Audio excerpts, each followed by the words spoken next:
ልብዎም ዝርዩ ክሕጐስዩ ዓጽምትዎም ድማ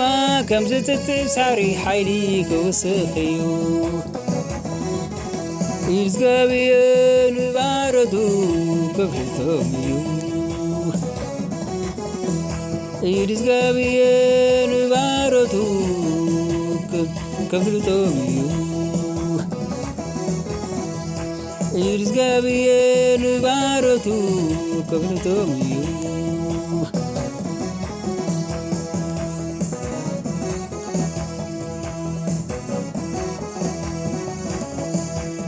ልብኹም ዝርዩ ክሕጐስ እዩ ዓጽምትኹም ድማ ከም ዝትትሳሪ ሓይሊ ክውስኽ እዩ ይዝገብየ ንባረቱ ክተፍልጦ እያ ይዝገብየ ንባረቱ ክተፍልጦ እያ ይዝገብየ ንባረቱ ክተፍልጦ እያ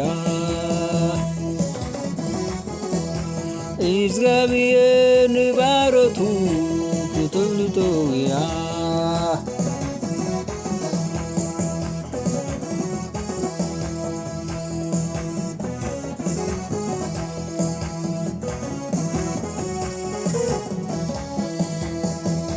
ልብዎም ዝርዩ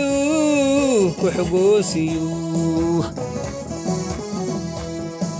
ዓጽምትኹም ድማ ከም ዝትትሳሪ ሓይሊ ክውስኽ እዩ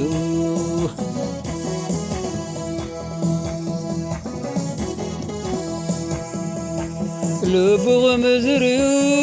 ክሕጐስ እዩ ዓጽምትኹም ድማ ከም ዝትትሳሪ ሓይሊ ክውስኽ እዩ ይዝገብየ ንባረቱ ክፍልጦም እዩ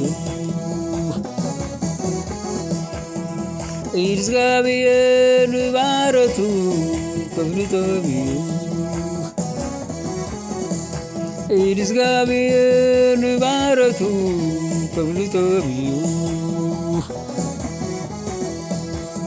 ይዝገብየ ንባረቱ ክፍልጦም እዩ